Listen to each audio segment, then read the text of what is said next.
대통령에 대한 경호가 끝나고 나면 자진 하겠다고. 출석하겠다라는 말을 받아들였다. 음. 그거는 이제 우리가 수용을 해 주었다. 자진 출석 기다리고 있는데 근데 이제 이 사람들이 아직 체포되지 않은 상태고 현직 차장과 본부장이잖아요. 그래서 경호처 내부에서 매우 불안하다는 그 이야기들이 나오고 있다 하면서 민주당의 이재정 의원이 본인이 받은 이 그 카톡을 공개를 했거든요. 네.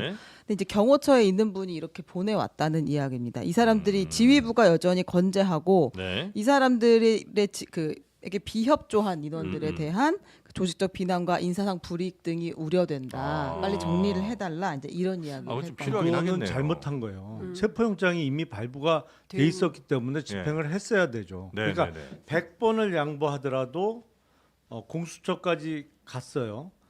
가고 나서 이제 조사 마치고 서울구치소에 들어갔잖아요. 그러면 사실상 경호 임무는 거기서 끝난 끝나는 거예요. 음. 서울구치소가 그 외부와 격리된 네. 안전시설이기 때문에 그렇죠. 그러면 적어도 그 시점에는 김성훈 차장 등을 비롯해서 체포영장이 발부돼 있던 사람들에 대해서는 집행을 했어야 돼요. 네, 아니 네, 네. 그거를 왜 안 했지? 자기 마음대로 뭐 봐주고 자기 마음에 안 들면 바로 집행하고 할 수 있는 게 아니고 그건 잘못한 겁니다. 체포영장 적어도 그 시점에는 집행을 했어야죠. 이게 뭐 대통령 측의 요청이 있었기 때문에 아마 이걸 보류 혹은 뭐 차장과 본부장을 체포하지 않았다 이렇게 아마 해명이 좀 나오고 있는 것 같긴 한데 그거는 대통령 측이 요구한다고 해서 해결해 줄 수 있는 문제는 아닌 것 같은데 제가 그럼요. 생각해도 네.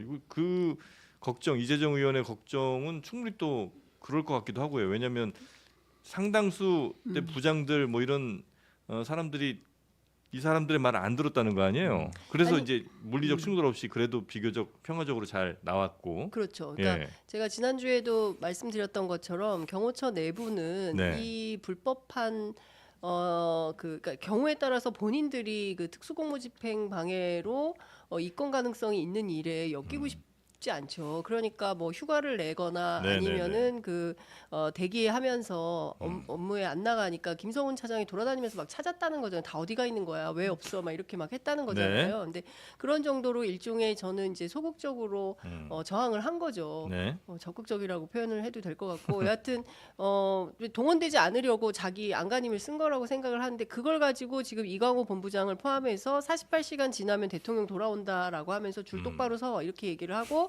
동시에 뭐 왕따 뭐 이런 방식으로 조직적으로 그 불이익을 주려는 움직임들이 있어 보인다라는 네네네네. 거고 앞서 이제 보여주신 대로 카톡을 통해서 또 다른 형태의 제보가 국회의원들한테 오고 있는 거라면 예. 앞서 김용남 의원님 말씀해주신 대로 저는 당연히 그 경찰의 체포 작전을 시작할 때 첫 단계가 네.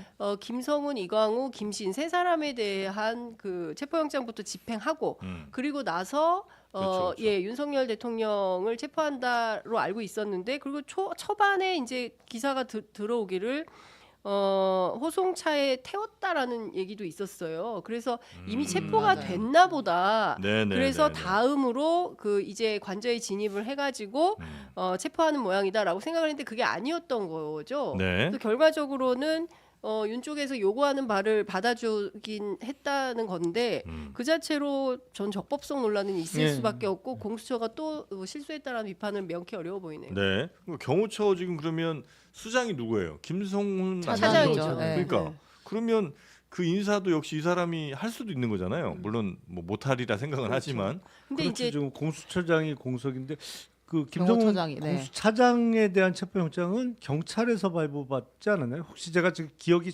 정확하지는 않은데, 네. 그러니까 공조본에 공조본 이름으로 나온 것 같아요. 공조본에서 했는데 구체적으로는 경찰에서 경찰, 네. 발부받은 공수처가 아니라 경찰에서 예. 발부받은 체포영장이었던 것 같은데, 네. 하여튼 아니 원칙대로 하는 거죠. 집행하는 게 맞아요. 다만 제가 오늘 아침에 만난 국회 행안위 야당 간사인 윤건영 의원은 무슨 얘기를 하냐면 네. 경호법에 따라서 지금 그 서울구치소에 구금되어 있지만 그는 아직 현직 대통령 신분이라는 거예요. 그래서 현직 대통령 신분이기 때문에 경호법에 따라서 경호를 받을 권리가 있는 거죠. 그래서 경호처에서는 우리가 지금 가면 이 경호 업무를 담당할 라인이 없어지기 때문에 이거는 우리가 일을 해야겠다라고 주장을 했던 것 같고 네. 그 경호법에 따라서 공수처가 그 부분을 억셉트 해가지고 그 차량도 원래는 호송차에 태운다고 했었어요. 네. 그 공수처가. 그런데 그렇지 않고 결국은 경호 차량을 타고 공수처까지 이동했죠. 네. 이동을 한 거고 들어가는 장면도 경우에 따라서 기자들이 놓칠 뻔한 거 아닙니까? 원래는 앞에 그 저 포토라인 설치해놓고 기자들이 다 기다렸는데 뒷문으로 들어가 버린 거잖아요. 네. 그러니까 이런 상황을 보면 다소는 그 공수처가 경호처하고 협상하거나 뭐 이런 과정에서 경호처와 대통령실 입장을 상당히 수용한 거다 이렇게 볼 수 있을 것 같아요. 네. 아니 그래서 지금 만약에 이 사람들이 여전히 이렇게 남아 있는 상황이 되고 이들의 욕을 자꾸 이렇게 들어주다 보면 불안하죠. 그렇죠. 약간 좀 불안하긴 한데. 왜냐면 어제 힘들죠, 마지막 하루하루. 순간까지 이 김성훈 경호처 차장이 얘기를 했다는 거예요. 무전을 통해서 계속해서 지키라고 이야기를 했고 내 말을 들어라. 뭐 하고 있냐라고 소리를 막 질렀다는 거예요. 근데 이제 부장들이 각자 자리에서 대기실에서 나오지를 않았고 그렇죠. 이 말을 듣지 않았기 때문에 그냥 문이 열렸다. 이렇게 지금 보도가 되고 있거든요. 그러니까 경호는 해줄 수 있어요. 예를 들어서 서울구치소에서 공수처나 뭐 법원에 출석할 때 경호 차량과 그 앞뒤로 이제 있잖아요. 네. 보통 네. 대통령이 탄 차량은 똑같은 차가 3대 정도는 움직이니까 네. 어느 차에 탔는지 외부에서 식별하지 못하도록 네. 뭐 그런 식의 경호 제공은 할 수 있지만 그렇다고 경호처장의 직무를 대행하고 있는 경호차장을 체포하면 안 된다? 그건 말이 안 되죠. 거기 수백 명이 있는데. 아니 그러니까 사실은. 저도 그 말씀드리고 싶은데 아니 이게 직위라는 게 순서대로 내려가는 거잖아요. 그렇죠. 네. 차장 다음 본부장, 본부장 다음으로는 뭐 부장 아니 네. 뭐 있겠죠. 과부장급으로 쭉 예. 내려가는 거 아니겠습니까? 근데 그거에 따라서 하면 되는데 제가 보기에는 좀 말린 것 같다. 공수처가. 아니, 대통령 권한 대행도 지금 대행의 대행 체제로 하고 있는데. 경호처라고 못할 게 네, 뭐냐. 일단 경찰의 계획은 이제 네. 김성훈 차장은 17일, 이광호 본부장은 18일에 불러서 조사를 하려고 한다.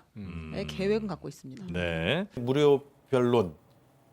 사실 뭐 무료라는 것도 중요하지만 변론 자체를 하겠다라고 나선 것 자체가 중요하니까요. 네. 사실 제가 처음에 그 글을 올릴 때는 예. 정말 좀 비장한 마음이었거든요. 왜냐하면 물리적인 충돌 가능성을 그 윤석열 대통령 측의 대리인들이 너무나 계속 이렇게 북돋고 있었다고 해야 될까요? 네. 이렇게 정말 불법적인 어찌 보면 정당한 변론의 범위를 저는 초과했다고 생각을 하는데 그런 얘기들이 계속 나오고 무기를 소지할 수도 있다는 얘기들도 나오고 해서 상당히 불안했고 네. 무엇보다 스스로를 지켜야 한다. 그리고 그것이 또 우리 국민 전체의 안전을 지키는 길이기도 하다. 이 얘기를 하면서 사실 상당히 절박한 심정으로 적법 행위를 좀 해달라는 요청을 드리면서 그 글을 쓰게 된 것이었습니다. 네. 그래서 지금 이제 정말 적법 행동을 선택을 하셨고 이렇게 잘 2차 그 체포 영장이 집행이 된 상황에서는 저는 뭐라도 이 사건과 관련해서 억울함을 느끼시는 혹시 경호처 직원분들이 계신다면 어떤 도움이라도 드리고 싶습니다. 예.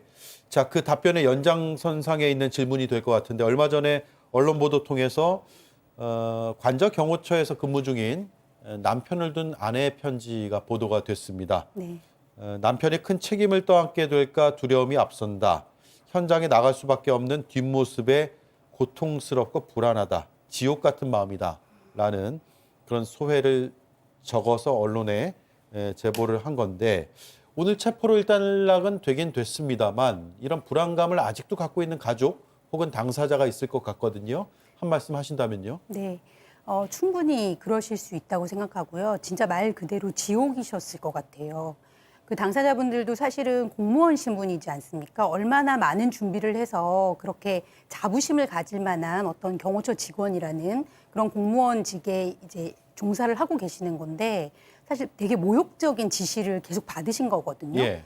피의자 윤석열 개인을 마치 방어막처럼 너희들이 활용이 돼야 된다라는 지시였기 때문에 네. 그 가족들이나 그 본인들이나 사실은 상당한 저는 내상을 입었을 거라고 생각합니다.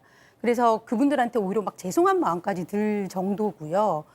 가족분들께 그러나 사실 공무원은 일반 국민을 위한 전체에 대한 봉사자라고 저희들이 법적으로 그렇게 규정되어 있는데요. 이번 선택은 정말 국민들을 위한 봉사자로서의 선택을 정말 잘하셨다.